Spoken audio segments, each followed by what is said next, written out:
Costet, bonjour. Bonjour. Vous êtes directeur général de Cookson Klein, qui intervient sur le négoce de l'or et de l'argent. Oui. Pouvez-vous, aujourd'hui on a une hausse de l'or depuis déjà quelque temps et depuis beaucoup plus récemment sur l'argent, qui est d'ailleurs assez impressionnante. Comment faire pour investir sur l'or physique ? Alors aujourd'hui, il y a plusieurs produits qui sont possibles pour acheter de l'or physique. Évidemment, le lingot que tout le monde connaît, le lingot de 1 kg. Évidemment, les pièces, Napoléon et autres. Et puis, depuis maintenant un certain temps, il existe sur le marché la possibilité d'acheter des lingotins d'or, qui sont donc des fractions du lingot de 1 kg et qui bénéficient des mêmes aménagements fiscaux que le lingot. C'est-à-dire que l'intérêt qu'il représente, c'est que lorsqu'on revend ces lingotins, comme ils sont marqués avec un numéro qui leur est spécifique, avec un bulletin d'analyse qui leur est spécifique, l'administration fiscale considère vraiment que c'est de l'or dit d'investissement. Et donc, en fonction de la durée de conservation, 12 ans, la taxation à la revente diminue chaque année pour finalement être nulle au bout de ces 12 années. Donc c'est ce qui fait la différence avec les pièces. Absolument. Aujourd'hui, les pièces n'étant pas identifiables une à une, ne bénéficient pas aujourd'hui de cette possibilité fiscale. C'est pour ça que, même si le marché français a été alimenté pendant de très nombreuses années par le fameux Napoléon, entre autres, et puis toutes les autres pièces qui existent, eh bien, on voit aujourd'hui un intérêt très net pour le lingotin, pour pouvoir bénéficier de cet intérêt fiscal, quel que soit d'ailleurs le poids de ce lingotin, puisqu'il est considéré comme hors investissement et que la loi française a défini les différents poids bénéficiant de cet abattement fiscal en définissant ces lingotins comme hors investissement. Alors pouvez-vous nous préciser les différents types de lingotins en termes de poids ?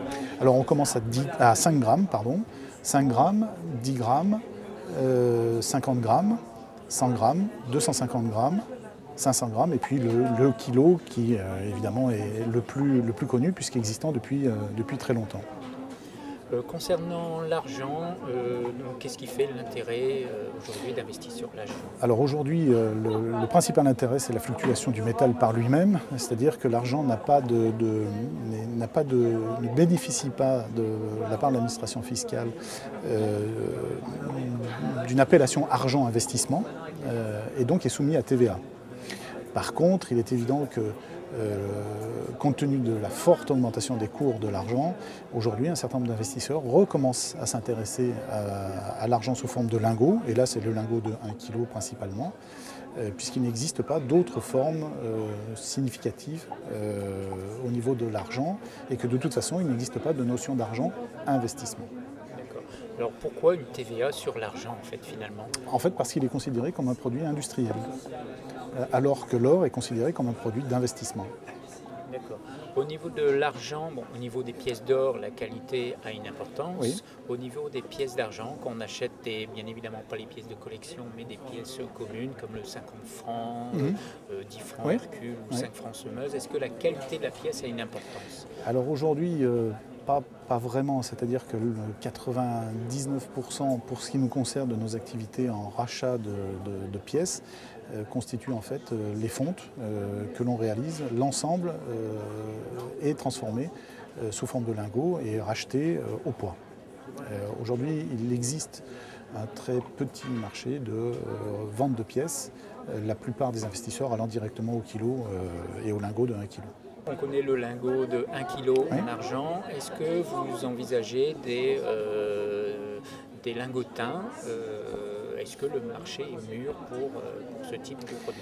Non, aujourd'hui, pour notre part, on n'envisage pas de lingotin en argent parce qu'il ne bénéficiera pas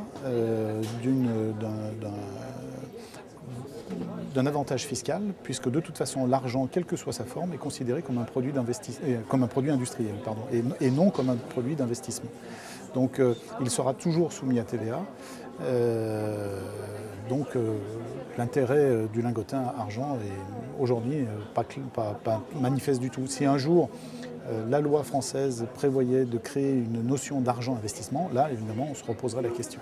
D'accord. À l'étranger, il existe des lingotins qui se font sur... Oui, à ma connaissance, oui, il en existe, mais pour l'instant, ce qui se pratique en France, à notre avis, ne présente pas d'intérêt particulier.